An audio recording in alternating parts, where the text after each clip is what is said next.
शांत नमस्ते तप्त कांचन गौरंगी राधे वृंदावनेश्वरी यशोभानुसुते देवी प्रणमामि हरिप्रिये जय श्री कृष्ण चैतन्य प्रभु नित्यानंद श्री अद्वैत गदाधर श्रीवासदि गौर भक्त वृंद हरे कृष्ण कृष्ण कृष्ण हरे हरे हरे राम राम राम हरे हरे हरे कृष्ण कृष्ण कृष्ण हरे हरे हरे राम राम राम हरे हरे हरे कृष्ण कृष्ण कृष्ण हरे हरे हरे राम राम हरे हरे तमादिदेवं करुणानिधानं तमाद्वर्णं श्वेतावतारम् अपार संसार समुद्र सेतु भज महे भगवत स्वरूपम। हरे कृष्ण। ओम नमो भगवते वासुदेवाय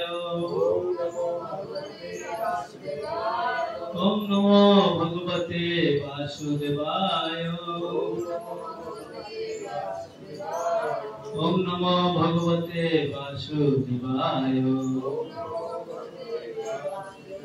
नारायणं नमस्कृतं नरं चैव नरोत्तमं देवीं सरस्वतीं व्यासं ततो जयमुदीरये नष्टप्रायेषु अभद्रेषु नित्यं भागवत सेवाय भागवतेर उत्तम श्लोके भक्ति भवति निष्ठिति भूकं करति वाचालं भंगु लंघयति गिरिं यत्कृपावं। हरे कृष्ण। उपस्थित আমার সমস্ত সিনিয়র গুরু ভ্রাতা এর মাতৃমণ্ডলী সবাইকে আমার চরণ কমলে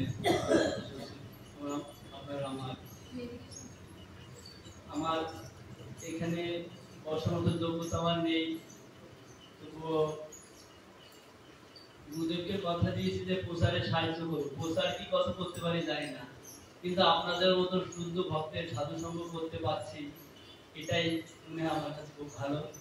আমার যদি মানে আলোচনা বা মানে এখানে যদি আমার কোনো ভুল ত্রুটি হয় তা আপনারা নিজের নিজে ক্ষমা করে দেবেন। আমি আন্তর্জাতিক কৃষ্ণ মহাসংঘ ইস্কনের মধ্যগ্রাম ইস্কনের পক্ষ থেকে আপনাদের আমি সভক্তি প্রণাম নিবেদন করছি। আপনারা আমার সভক্তি প্রণাম গ্রহণ করবেন। হরে কৃষ্ণ।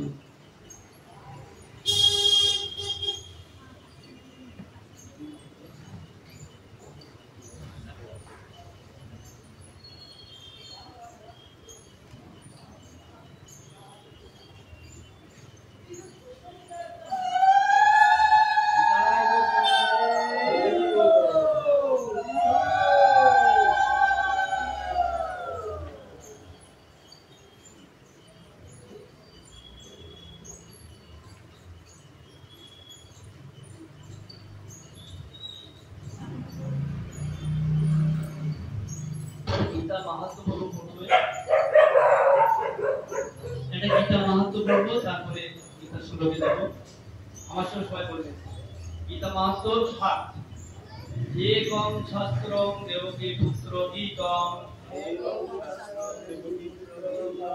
एको देवो देवकी पुत्र एव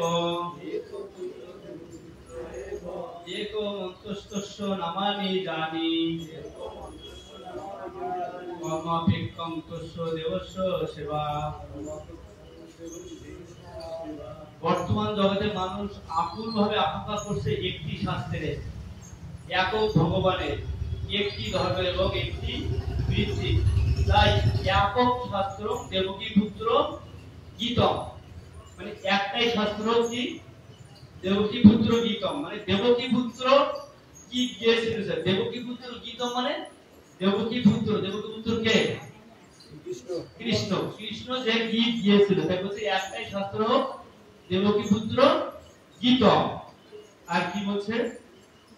গীতম সারা পৃথিবীর মানুষের জন্য সেই একক শাস্ত্র হোক শ্রীমদ্ ভগবত গীতা। এক দেব দেবকী পুত্র এব, সমগ্র বিশ্ব চরাচরের একক ভগবান হন ভগবান শ্রীকৃষ্ণ।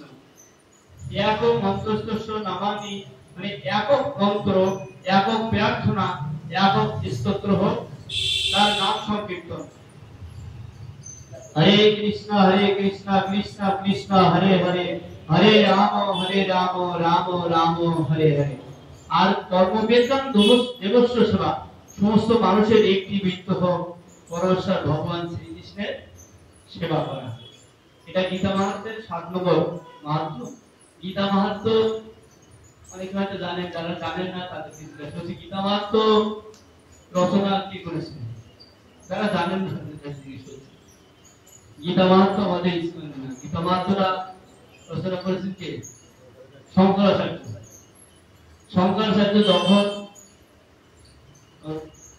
বুদ্ধদেব, যখন গৌতম বুদ্ধ আসলো, বেদকে মানে বেদের দোহাই দিয়ে আগে অনেক কিছু অনাচার করেছিল, তার কারণে গৌতম বুদ্ধ আবির্ভূত হলো। গৌতম বুদ্ধ আবির্ভূত হওয়ার পরে উনি বেদকে চাপা দিল, চাপা দেওয়ার ফলে অহিংসা ধর্ম প্রচার করলো। অহিংসা ধর্ম প্রচার করলো, তখন বেদটা চাপা পড়ে গেল। তখন শিবের অবতার শঙ্করাচার্য উনি আবির্ভূত হয়ে বললেন কি যে তখন উনি এসে কি করবে, তখন তো মানে গৌতম বুদ্ধের এত বোঝা, প্রচুর বোঝা।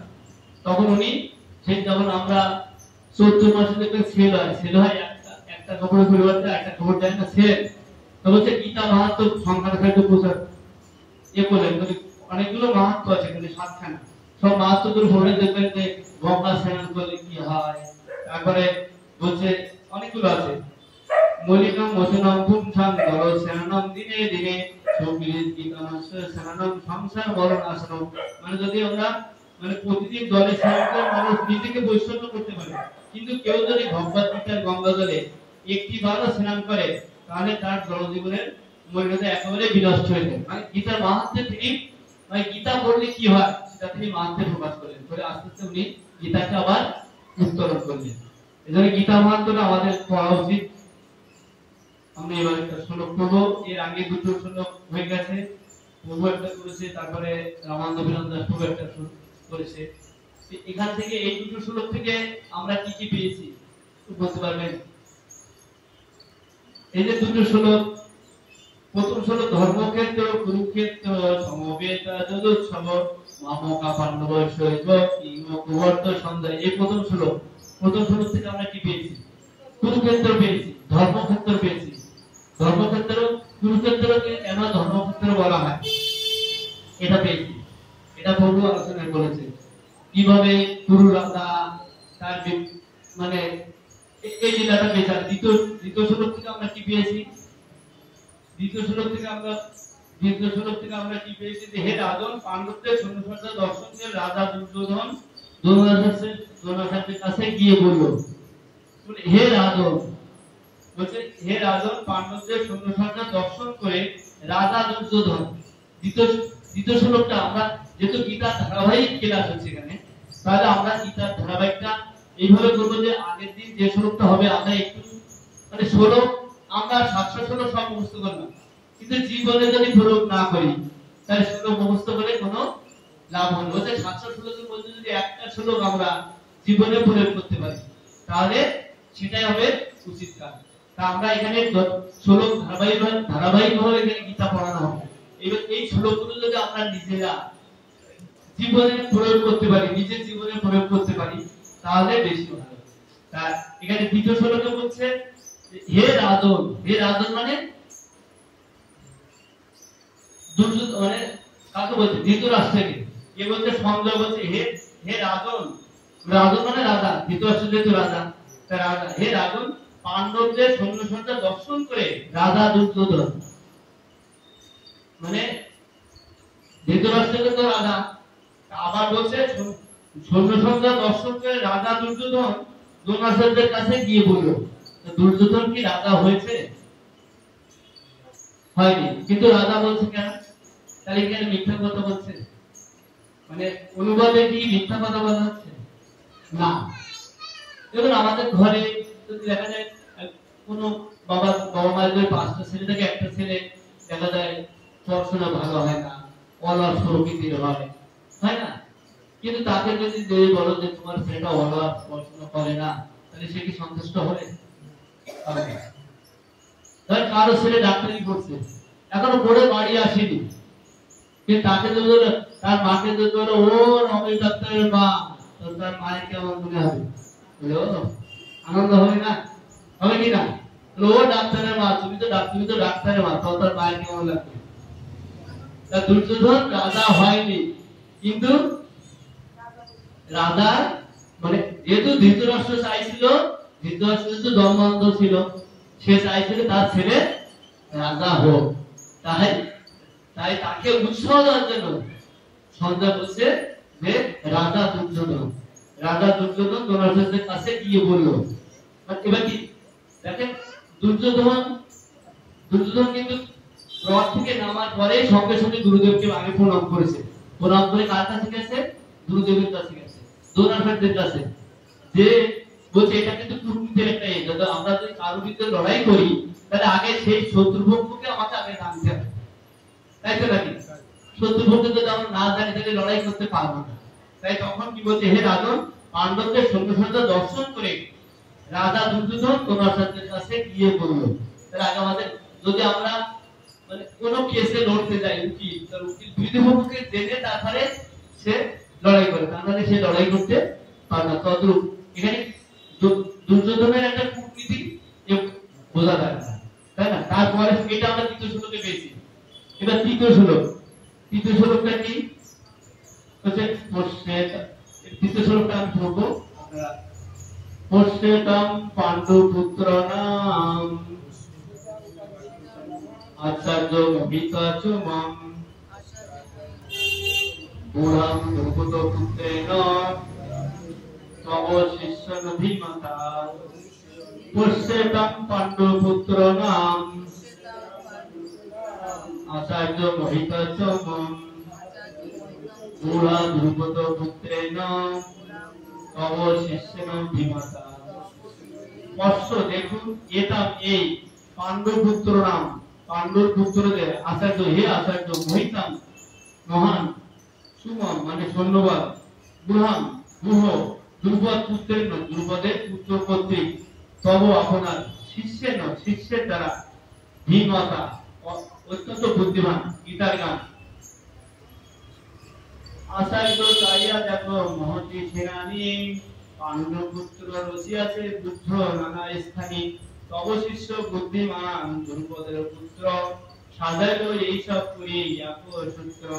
অনুবাদ, হে আচার্য, পাণ্ডবদের মহান সৈন্যবাদ দর্শন করুন, যা আপনার অত্যন্ত বুদ্ধিমান শিষ্য দ্রুপদের পুত্র অত্যন্ত দক্ষতার সঙ্গে বুদ্ধের আকারে রচনা করেছেন। কি বলছে?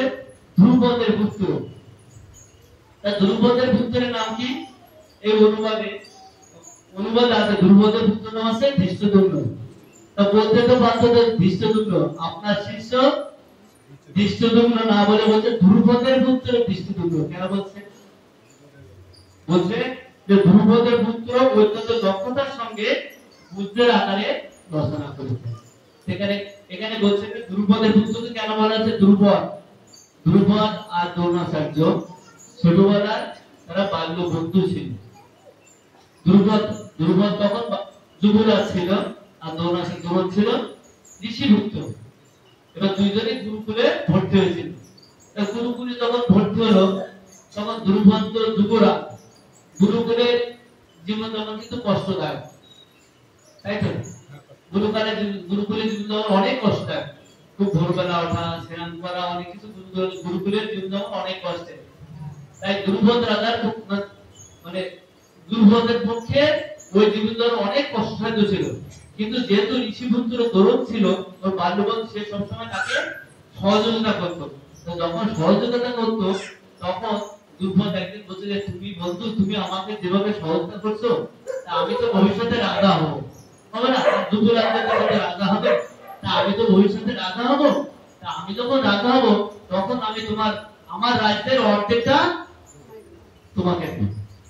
তা আমরা দেখবে ছোটবেলা আমরা অনেকে কথা দেই না, কথা দেই এই করবো ওইগুলো, কিন্তু যখন লেখাপড়া শেষ করে যখন আমার চাকরি পাওয়ার পর আমার জীবনে আমি চলে আসি তখন কিন্তু সেসব কথা আমরা ভুলে যাই। তা তদ্রূপ দুর্বোধ রাজা দ্রোণকে কথা দিল যে তুমি আমাকে যেভাবে সাহায্য সহানুভূতি করেছো এই গুরুকুলে, এত কষ্টসাধ্য জীবন তো আমি করতে পারতাম না, তুমি আমাকে যেভাবে সাহায্য করেছো, তা আমি তো ওই যুদ্ধে রাজা হবো, তা তোমাকে আমি আমার রাজ্যে অর্ধেক দেব। সেইভাবে যথারীতি এক সময় দুর্বল মানে এক সময় দুর্বল রাজা হয়েছে। এদিকে ঋষিপুত্র দ্রোণাচার্য সেই ঋষি রয়ে গেছে, মানে মুনিপুত্র, সে তো তার অত অবস্থা না। ঋষিপুত্র মানে কি? ঋষির তো অত অবস্থা না। ঋষি মানে কি? ব্রাহ্মণ। ব্রাহ্মণের 6টা ক্লাস কি? যজন, যাজন, পাঠন, পঠন আর দান প্রতিকরণ। এই 6টার বাইরে যদি কোনো ব্রাহ্মণ যায়, তাহলে তার ব্রাহ্মণত্ব নষ্ট হয়ে যাবে। যাজন, যোজন, পঠন, পাঠন, দান প্রতিকরণ, এই 6টা কাজ, এই 6টা ব্যক্তি ব্রাহ্মণের ব্যক্তি। এই 6টা ব্যক্তির বাইরে যদি কেউ যায়, তার ব্রাহ্মণত্ব নষ্ট হয়ে যাবে। এটা গ্রন্থিক কথা, শাস্ত্রে। এবার ঋষিপুত্র, তা ঋষিপুত্র তো সেই মণিপুত্র সেভাবে রয়ে গেছে। এবার দ্রোণাচার্যের এত অভাব, অশ্বত্থামাকে দুধ কিনে দেওয়ারও মতো পয়সা তার কাছে নেই। তখন দ্রোণাচার্য ভাবলো, আমার তো একটা বন্ধু আছে, সে তো রাজা হয়েছে, তার কাছে যাই। সে তো আমাকে একসময় বলেছিল যে তোমাকে রাজ্যের অর্ধেক দেবো। আমার রাজ্যের অর্ধেক আমার প্রয়োজন না, আমি তো ব্রাহ্মণ মানুষ। আমাকে যদি একটা গাভী দেয়, তাহলে সেই গাভীটা আমাকে দিলে আমি গাভীটা দিয়ে তার দুধ দিয়ে আমার ছেলেটাকে আমি বাঁচাতে পারবো। যথারীতি দ্রোণাচার্য দুর্বলতার রাজ দরবারে গেছে, যে এবার যে দ্বারপাল আছে তাকে বলেছে যে আমি রাজার বাল্য বন্ধু, তুমি একটু ওনাকে সংবাদ দাও। এবার দুর্বল রাজাকে দ্বারপাল যে বলেছে তোমার বাল্য বন্ধু এসছে, তোমার সঙ্গে দেখা করতে চায়। এবার দুর্বল রাজা, তো রাজার বন্ধু কারা হয়? রাজার বন্ধু কারা? বাবু, রাজার বন্ধু তো রাজা হবে নাকি? রাজার বন্ধু কি ফকির হবে? হবে না, তেলে জলে মিশবে না। তখন দুর্বল রাজা খোঁজ নিয়ে দেখলো তার বাল্য বন্ধুকে। তখন বললো আমার কোনো বাল্য বন্ধু বন্ধু নেই। কে বললো? দুর্বল রাজা বললো। তখন দ্রোণাচার্য অপমানিত হয়ে, মনে কষ্ট পেয়ে চলে আসলো। আসা বলে দেখেন কার ভাগ্যে কি, কার ভাগ্য কখন কিভাবে খুলে যায় কেউ জানে না। বলে না সেটা বাংলা একটা কথা আছে যে কাঁসা খুলে যায় কিন্তু ভাগ্য খুলে যায় তার, তাই না? এরকম আছে কিনা? দেখেন কার ভাগ্য কিভাবে খুলে যায় কেউ জানে না। দ্রোণাচার্য সেই সময়কার সবচেয়ে বড় ইউনিভার্সিটির ভাইস চ্যান্সেলর, সেই সময়কার সবচেয়ে বড় ইউনিভার্সিটি, তার ভাইস চ্যান্সেলর হয়ে গেল কে? দ্রোণাচার্য। আর সেই ইউনিভার্সিটিতে পড়তে আসলো কারা? কৌরবেরা 100 ভাই এবং পঞ্চপাণ্ডবেরা 5 ভাই, টোটাল 105 ভাই সেই ইউনিভার্সিটিতে লেখাপড়া করতে আসলো। এবার তারা যখন লেখাপড়া করার পরে তারা যখন এই গুরুকুল থেকে ফিরে বাড়িতে যাবে, তখন তারা বলছে যে গুরুদেব আমাদের গুরু দক্ষিণা কি? আমরা তো তোমার কাছে এতদিন লেখাপড়া করলাম, তো গুরু দক্ষিণা কি? তো বলছে গুরু দক্ষিণা, হ্যাঁ আমার একটা গুরু দক্ষিণা তোমাদের দিতে হবে। কি দক্ষিণা? বলো দুর্বল রাজাকে বেঁধে আমার কাছে নিয়ে আসতে হবে। কে বললো? দ্রোণাচার্য বললো। তখন কে যাবে? তখন দুর্যোধনরা 100 ভাইরা তারা বলছে আমরা যাবো। এবার কি ভীম বলছে আমি যাবো। হ্যাঁ, তো ভীম তো সবসময় রেডি, সবসময় সেটা গদা নিয়ে রেডি আছে। কিন্তু ভীম রেডি হলে হবে? রেডি হলে হবে না। কন্ট্রোল কার হাতে? যুধিষ্ঠির মহারাজের হাতে। রিমোটটা যতই টিভি চালাও না কেন, রিমোট যদি মায়ের হাতে যায়, মেয়ে টিভি চালাতে পারবে না। ভীম যতই যুদ্ধ করতে যান বলুক, রিমোট থাকবে যুধিষ্ঠির হাতে। যে যুধিষ্ঠির তাকায়, ভীম মাথা নিচু করে দেয়, যুধিষ্ঠির মত নেই। তখন যুধিষ্ঠির মহারাজ বললো দুর্যোধন তোমরা 100 ভাই যাও। এবার দুর্যোধন তার 100 ভাইকে নিয়ে দুর্বল রাজার কাছে গেল, দুর্বল রাজাকে বন্দী করে আনার জন্য। এবার 100 পুত্রই 100 ভাই তারা পরাজিত হয়ে গেল। কার কাছে? দুর্বল রাজার কাছে পরাজিত হয়ে গেল। তখন আর কি হবে? তখন ভীম বলছে এবার তো আমার পালা, এবার দাদা আমাকে নিশ্চয়ই পাঠাবে। তখন যুধিষ্ঠির মহারাজ বললো অর্জুন তুমি যাও। কাকে পাঠালো? অর্জুনকে পাঠালো। ভীমকে পাঠালো। অর্জুন তুমি যাও, তুমি একা গেলেই হয়ে যাবে। কারণ অর্জুনের বিবরণ তো যুধিষ্ঠির মহারাজ জানে নাকি? তার অনেক এফআরসিএস ডিগ্রি আছে, আছে না? আছে, অনেক এফআরসিএস অর্জুনের আছে। এবার অর্জুন যথারীতি দ্রুপদ রাজাকে বন্দী করে তার আশ্রমে নিয়ে এসে আনার পরে সঙ্গে সঙ্গে দ্রোণাচার্য তার বন্ধন খুলে দিয়েছে। খুলে দিয়ে বলছে, বন্ধু তোমার মনে আছে তুমি আমাকে কথা দিয়েছিলে, তা এই নদীর এপারটা আমার চুক্তি অনুযায়ী, যেহেতু তুমি আমাকে কথা দিয়েছিলে, চুক্তি অনুযায়ী নদীর এপারটা আমার, নদীর ওপারটা তোমার। এই বলে ওনাকে ছেড়ে দিল। তখন দ্রুপদ রাজা অপমানিত হলো। এখন তো মেরে কেটে কত কিছু করে অপমানিত হয় না, বিভিন্ন ক্ষেত্রে, সে রাজনৈতিক ক্ষেত্রে বলুন, আমাদের মানে অনেক ক্ষেত্রে, সব দিক ক্ষেত্রে অপমানিত বলে কি অপমান কি হবে, কোনো কিছু মনে হয় না, কত কি দাঁড়িয়ে কি কত কি হচ্ছে, কিন্তু কেউ কিন্তু তখন একটা কথা মানুষের অনেক কিছু হয়েছে। তো দ্রুপদ রাজা অপমানিত হলো। অপমানিত হওয়ার পরে উনি সাধনায় বসে গেলেন। যেহেতু গুরুকুলের ছাত্র ছিল, তো আমাদের নাড়ুগোপাল প্রভু ইস্কনের নাড়ুগোপাল প্রভু গুরুকুলের ছাত্র, অনেকে আছে আমাদের বারাসাতে বৃন্দাবন প্রভু ছিল গুরুকুলের ছাত্র, উনি দেহরে। উনি তখন সাধনা করলো। এবার সাধনা করলেন, সাধনা করে উনি সিদ্ধি লাভ করলেন। এবার কার সাধনা করলো? এমন ঠাকুরের সাধনা করে যে খুব তাড়াতাড়ি ফল দান করে। কে তাড়াতাড়ি ফল দান করে? শিব। শিব উনি সাধনা করে শিবকে আরাধনা করে সে সিদ্ধি লাভ করবে। শিব আসবে, বলো তুমি কি চাও? বলে আমি দ্রোণাচার্যের মৃত্যু চাই। বলছে আমি দ্রোণাচার্যের মৃত্যু চাই। তখন দেবাদিদেব মহাদেব বললো, তুমি পুত্রেষ্ঠ যজ্ঞ করো, বাড়িতে যে তুমি পুত্রেষ্ঠ যজ্ঞ করো। এবার দ্রুপদ রাজা পুত্রেষ্ঠ যজ্ঞ করলো। যজ্ঞ করায় 3 জন আবির্ভূত হলো। 3 জন কেন? 3 জন আবির্ভূত হলো। যখন যাজ্ঞিক ব্রাহ্মণরা যজ্ঞে আহুতি দিত, যাজ্ঞিক ব্রাহ্মণরা যখন আহুতি দিচ্ছে, 3 জন আবির্ভূত হলো। একজন শিখণ্ডী, আরেকজনকে ধৃষ্টদ্যুম্ন, আরেকজন কন্যা আবির্ভূত হলো। কন্যা কন্যা কেন? কন্যা কেন আবির্ভূত হলো? কন্যা আবির্ভূত হলো তখন যখন যাজ্ঞিক ব্রাহ্মণরা যখন আহুতি দিচ্ছে, তখন দ্রুপদ রাজা ভাবলো যে দ্রোণাচার্যের একটা শিষ্য আছে, সে খুব পরাক্রমশালী, সেকে অর্জুন, সে আমাকে বন্দী করে নিয়েছে, আমি এত বড় শক্তিশালী, তবু সে আমাকে বন্দী করে নিয়েছে। তাহলে একে যদি আমি দ্রোণাচার্যকে যদি মারতে যাই, তাহলে একেও আমার দলে আনতে হবে, তা নাহলে তার মারতে পারবো না। তখন যখন যাজ্ঞিক ব্রাহ্মণরা যখন আহুতি দিচ্ছিল, তখন বলছে আমার একটা কন্যা সন্তান চাই। তখন আহুতি তখন একটা কন্যা সন্তান হলো, সে কে? দ্রৌপদী। দ্রৌপদী, এই দ্রৌপদী, শিখণ্ডী আর ধৃষ্টদ্যুম্ন। তাই এখানে বলছে যে এই জন্য বলছে দ্রৌপদ, দ্রুপদ আর দ্রুপদ তো শত্রু। এখানে দুর্যোধনের একটা কূটনীতি, দেখো কত বড় কূটনীতি, যে সে গুরুদেবকে মনে করিয়ে দিচ্ছে যে দ্রৌপদের পুত্র, মানে দ্রৌপদ মানে সেই পুত্র, তোমার যে শত্রু ছিল তার পুত্রকে ধৃষ্টদ্যুম্ন।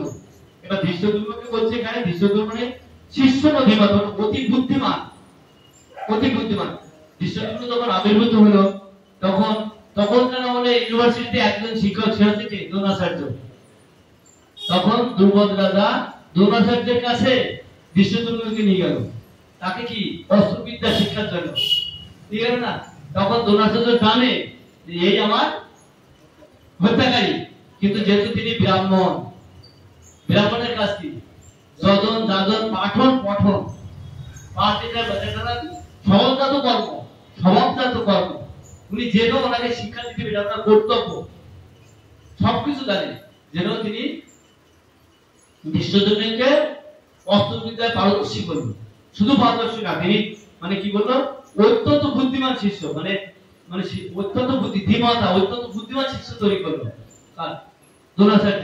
সে জেনেও, তাই এখানে বলছে যে অত্যন্ত দক্ষতার সঙ্গে বুদ্ধের আকারে রচনা করেছে।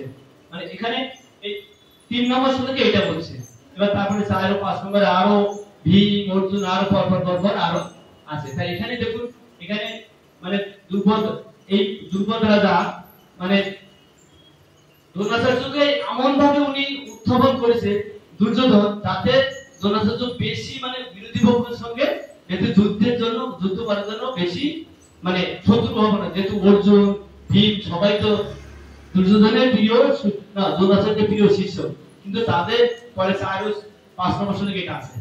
আমি একটু বলছি, তাদের ভিতরে তাদের প্রতি যেন উনি স্নেহপরবশ না করে, তার জন্য দুর্যোধন যত প্রকার কৌশল করা যায় সেইভাবে তাকে গুরুদেবকে স্মরণ করে দিচ্ছে। তাকে তো আদেশ করতে পারে না, শুধু স্মরণ করে দিচ্ছে, গুরুদেব তুমি তো ভুল করেছো, তুমি আমাকে তোমার প্রিয় শিষ্য করো, তুমি কাকে নাই করেছো, অর্জুনকে করেছো, ধৃষ্টদ্যুম্নকে করেছো, এরকম আরো অনেকগুলো বলছে।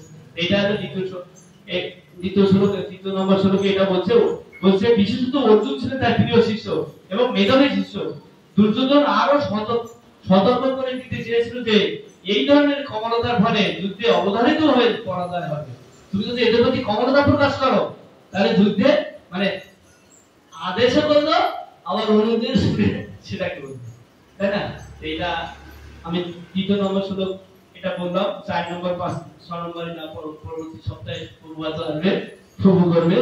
আমি এই দিকটা আজকে আর যাচ্ছি না, আর 20 মিনিট আছে, 8টা পর্যন্ত, 8টা পর্যন্ত করতে পারি। তা আমাদের এখন বড় উৎসব কি? জগন্নাথ যাত্রা। জগন্নাথ যাত্রা, রথযাত্রা। আমরা সবাই যে যেখানে যাত্রা, রথযাত্রা, এই দিন রথের দিন রথের দড়ি ধরবেন। আর রথযাত্রা, জগন্নাথ যাত্রা আমি খুব সংক্ষেপে বলবো, এটা অনেক বড় লীলা, আমি যাচ্ছি না।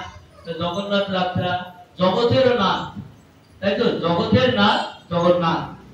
তা বিদ্যাপতির ভাষায় বিদ্যাপতি বলছেন যে যারা যারা এই জগতে আছে তাদের নাথ তুমি, আমি এই জগতের বাইরে নই, তাই আমারও নাথ তুমি। আচ্ছা, যারা যারা এই জগতে আছে, বিদ্যাপতি বলছে যারা যারা এই জগতে আছে তাদের নাথ তুমি, আমি এই জগতের বাইরে নই, তাই আমারও নাথ তুমি। আজকে বলছে বাসুদেব ঘোষ করে দেই গৌর সেই, বাসুদেব ঘোষ করে করজড় হাত, দেই গৌর সেই কৃষ্ণ সেই জগন্নাথ, দেই গৌর সেই কৃষ্ণ সেই জগন্নাথ। জগন্নাথের বড় বড় চোখ, বড় বড় দেখবেন, বড় বড় চোখ, বড় বড় চোখ দেখে চোখ দিয়ে সে ভক্তদের দর্শন করে। ভক্তদের আমাদের মতো অদ্ভুত জীব আমাদেরকে তিনি কি কৃপা বর্ষণ করেন। তাই জগন্নাথের এই রূপকে বলা হয় করুণার রূপ।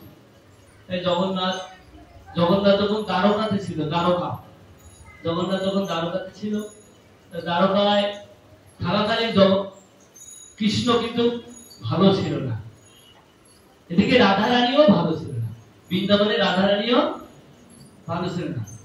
বৃন্দাবনের রাধারানী সবসময় কৃষ্ণের কথা স্মরণ করত, ওদিকে কৃষ্ণ ব্রজবাসী মা যশোদা রাধারানীর কথা চিন্তা করতে। এবার রাধারানী আর কৃষ্ণের মিলিত জন্ম হচ্ছে গৌরাঙ্গ মহাপ্রভু।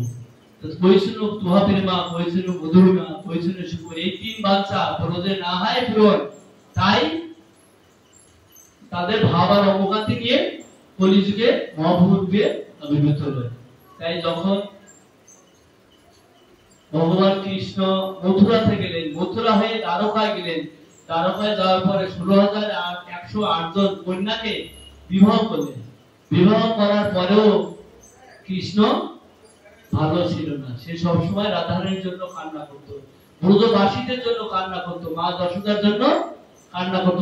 ক্রন্দন করতে করতে করতে করতে মানে কত কত রজনী কেটে গেছে জেগে জেগে, কত কত রজনী কান্না করতে করতে চলে গেছে, তার কোনো ইয়াত্তা নেই।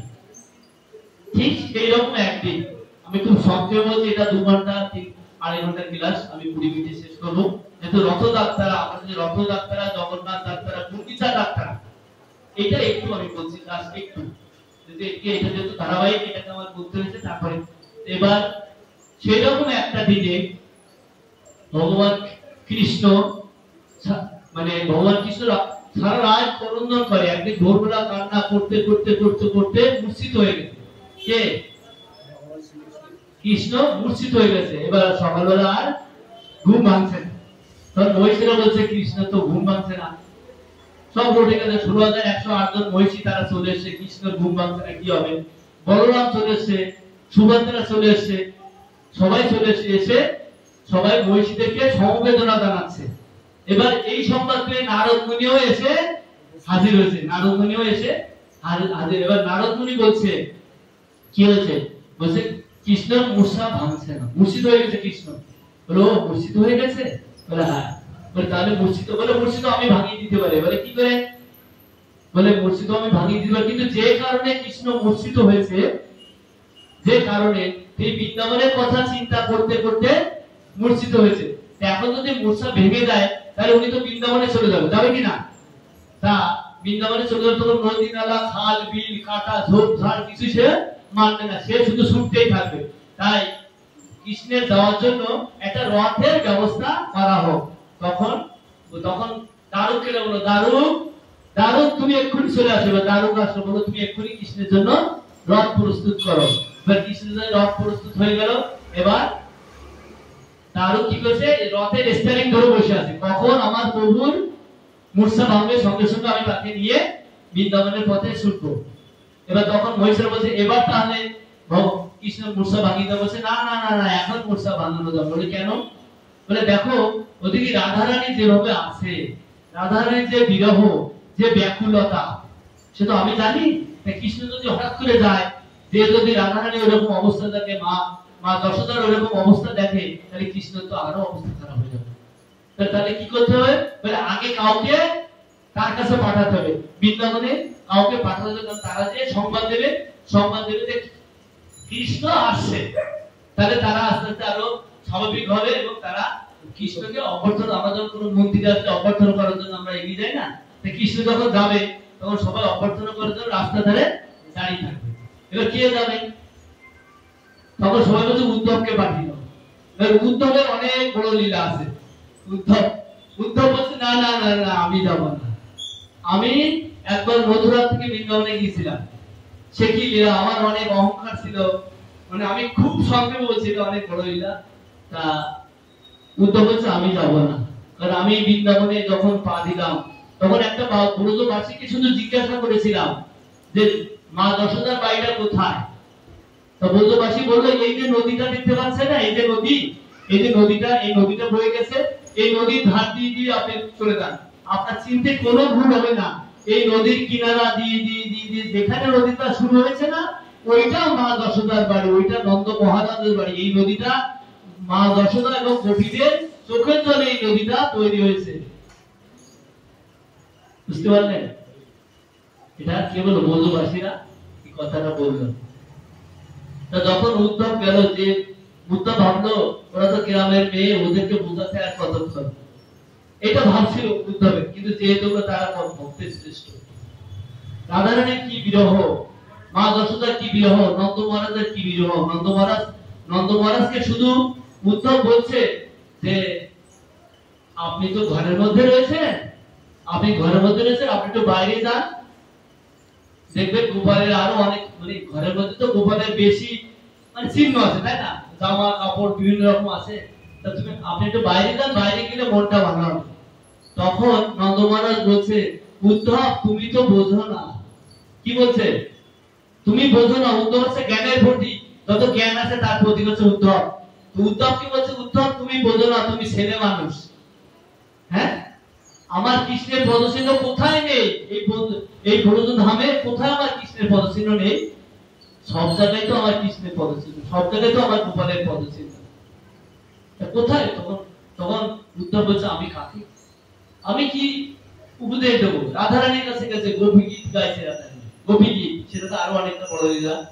গোপী গীত গাইছে। তখন উদ্ধব বলছে আমি উদ্ধবের মানে বলছে ভগবানের কাছে উদ্ধবের মানে আকাঙ্ক্ষা যে আমার যদি আবার কখনো জন্ম দাও, তাহলে এই বৃন্দাবনের গুণমূলতা হয়ে আমাকে অবস্থান করতে দিও, আমার জন্য বৃন্দাবনের গুণমূলতা হয়ে আমি অবস্থান করতে পারি। কেন? এই ব্রজবাসীদের চরণ ধুলি যেন আমি মাথায় নিতে পারি। উদ্ধবের তাই 100 উদ্ধব গুরু বৃন্দাবনে গেছে, 150 উদ্ধব বৃন্দাবনে গুণমূলতা হয়ে অবস্থান করছে। কোথায়? কুসুম সরোবরে। বৃন্দাবনের কুসুম সরোবরে উদ্ধব গুণমূলতা হয়ে অবস্থান করছে। তাই সেই উদ্ধব যখন চলে আসে তখন বললো দেখো কৃষ্ণ তো আমার বাল ছাতা, আমি যাবো, ও আমার সব কথা শোনে, আমি ওকে আজকে যাবো, কালকে পাঠিয়ে দেবো। এই আশ্বাস দিয়ে উনি মথুরাতে আসলো, এসে সব কথা বললো। বলার পরে তারপর বললো তুমি একটু বৃন্দাবনে যাও। কিন্তু কৃষ্ণ আমার সব কথা শুনে, কিন্তু ওই কথাটা সে শুনলো না। আর এখন আমি যে বলবো যে কৃষ্ণ আসবে, ওরা আমার কথা বিশ্বাস করবে, ঠিক আছে?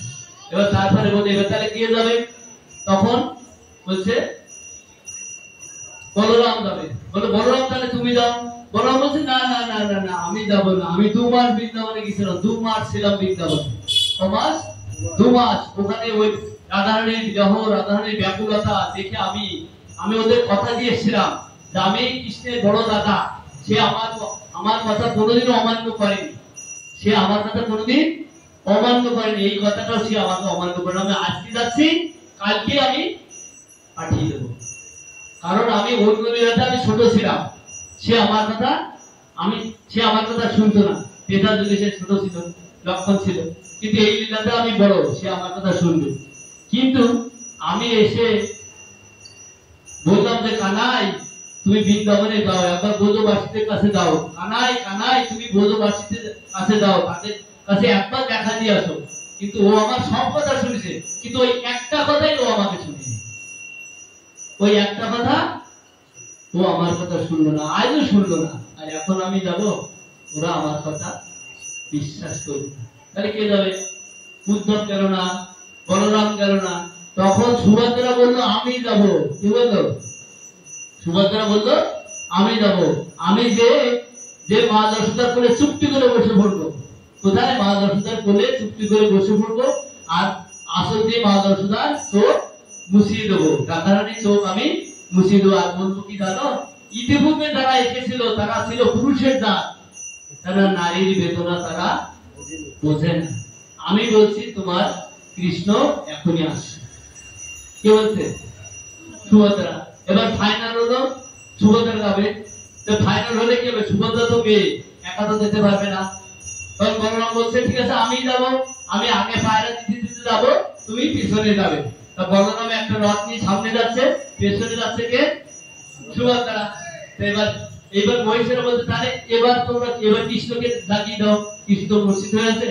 এবার নারদ মুনি তার বিনাতে কৃষ্ণের যত বাল্য লীলা, বৃন্দাবনের লীলা সব দিয়ে শেষ সুর দিয়ে কীর্তন করতে লাগলো আর বর্ণনা করতে লাগলো। যখন বর্ণনা করতে লাগলো তখন ভগবান কি আর মূর্ছিত থাকবে? ভগবান বলছে ভগবান তুমি কোথায় থাকো?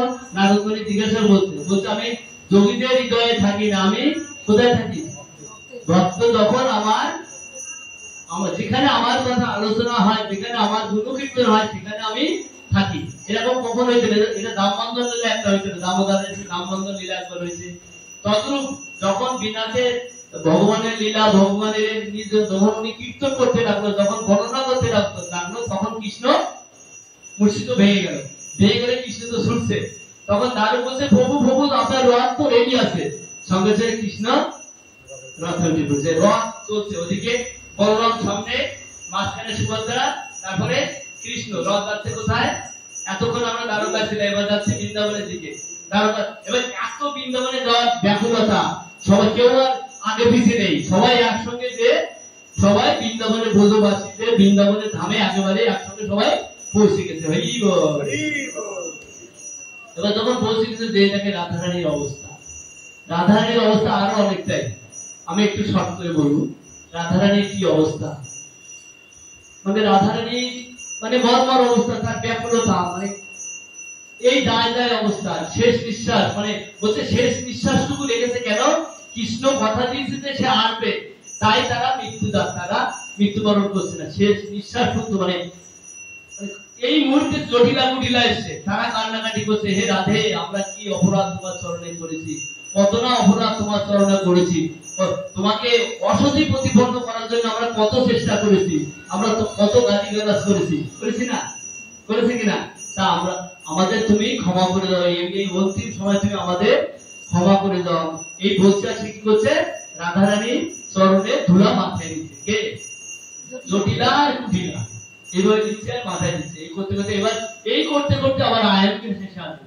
আয়ন ঘোষ এসে বলছে সবাই জানে কি আমি তোমার স্বামী, কিন্তু আমি জানি তুমি আমার কোনোদিন স্বামী না, আমি তোমার কোনোদিন স্বামী ছিলাম না, কখনো আমি তোমার স্বামী হব না। এই কথা যখন বলছে তখন বলছে হে রাধে তুমি আমার জীর্ণ কুঠিরে এতদিন ছেলে, যদি কোনো অপরাধ আমার অজান্তে হয়ে থাকে বা আমি যদি কোনো অপরাধ করে থাকি, তুমি আমাকে ক্ষমা করে দিও হে রাধে। এই বলছেন তোমার একমাত্র স্বামীকে জগৎ স্বামী কৃষ্ণ, একমাত্র স্বামীকে জগৎ স্বামী কৃষ্ণ। ভক্তগণ আমাদের সবাই স্বামীকে কৃষ্ণ, কৃষ্ণ জগৎ স্বামী। কৃষ্ণের ভজনা করলে আমরা সব বলছে না, গোপীরা যখন রাসলীলা যখন গোপীদের ডাক পড়ছে, একটাই বাঁশি বেজেছিল, কিন্তু যে গোপী শুনেছে আলাদা আলাদা শুনেছে, বংশীধ্বনি কিন্তু একটাই হয়েছে। ললিতা শুনেছে আলাদা, বিশুকা শুনেছে আলাদা, সব আলাদা আলাদা শুনেছে। সবাই গেছে কি ছেড়ে? জাতি ধর্ম, কুল ধর্ম, স্বামী ধর্ম, পুত্র ধর্ম, স্ত্রী ধর্ম, সব ধর্ম ছেড়ে তারা কৃষ্ণের কাছে গেছে। তাই বলতে সর্ব ধর্মান পরিত্যাজ্য মামেকং শরণং ব্রজ অহং তাং সর্ব পাপেভ্য মুক্তয়িষ্যামি মা শুচ। সর্বধর্ম পরিত্যাগ করে আমার শরণাগত হও, তাহলে আমি তোমাকে। এরকম ভগবান আমাদের নির্দেশ দিচ্ছে। এইভাবে যখন গেছে গোপীরা, তখন গোপীদের পরীক্ষা করার জন্য, আমি তো আবার অন্যদিকে চলে যাচ্ছি অনেকটা দিন। দেখো এবার আমি ওইদিকে যাচ্ছি না, রাধারানী শেষ নিঃশ্বাস উপস্থিত হয়ে গেছে। তখন শেষ মানে এই জায়গায় অবস্থা, মানে তখন মানে বলরাম, সুভদ্রা, কৃষ্ণ ওই দৃশ্য দেখে, ওই দৃশ্য দেখছে, দেখে না এত মানে মানে ললিতা বিশ্বনাথ তারা সামর দুলাচ্ছে, কেউ কেউ তুলা নিয়ে নাকে দিচ্ছে, যে দেখি রাধারানীর সাজটা এই গেল গেল এই গেল গেল। এবার এদিকে সুভদ্রা, কৃষ্ণ, বলরাম তারা এক জায়গায় দাঁড়িয়ে চোখ বড় বড় করি। চোখ বড় বড় মানে কখন? আমরা চোখ কখন বড় বড় করি? তোর আশ্চর্যজনক এই দেখতে তো চোখ বড় বড় করি নাকি? না, চোখ বন্ধ করি, বড় বড় করি। তখন ওরা চোখ বড় বড় করে চার ওদিকে মানে মানে কৃষ্ণ, বলরাম আর সুভদ্রার চোখ বড় বড় করছে, আর ওদিকে এদিকে সমস্ত হাতগুলো আস্তে আস্তে মানে ভাবে আস্তে আস্তে ভিতরে ঢুকে গেছে। ভেতরে ঢুকে যাওয়ার পরে কি জগন্নাথ বলদেব সুভদ্রা মহারানী কি জয়। এবার তখন এই মানে দৃশ্য দেখে তখন ভগবানের পরিকল্পনা, ভগবান জগন্নাথের পরিকল্পনায়, কৃষ্ণের পরিকল্পনায় একটা বাতাস আসলো। কৃষ্ণের পরিকল্পনায় একটা বাতাস আসলো, কৃষ্ণের গা দিয়ে মানে কৃষ্ণের শরীর হয়ে রাধারানীর নাকে প্রবেশ করলো। কৃষ্ণের শরীর হয়ে রাধারানীর নাকে প্রবেশ করলো।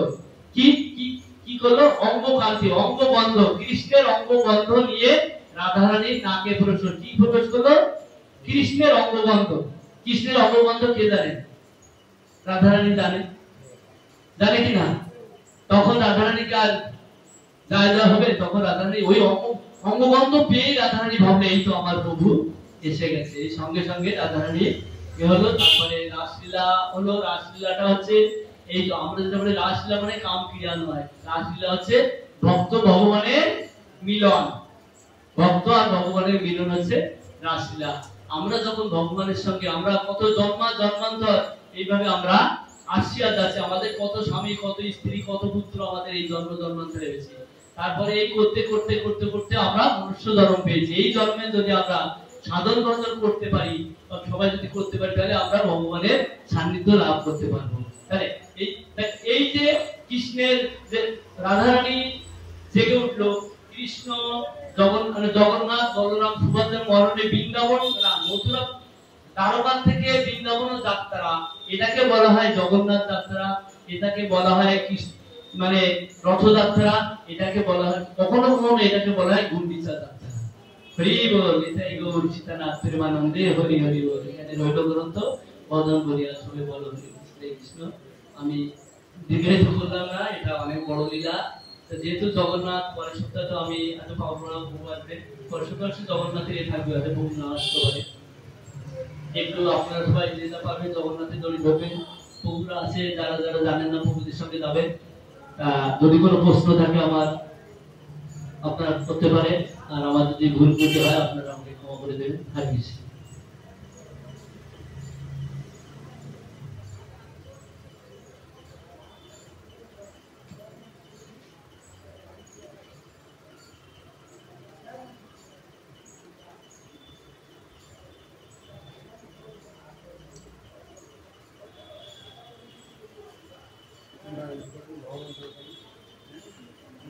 হবে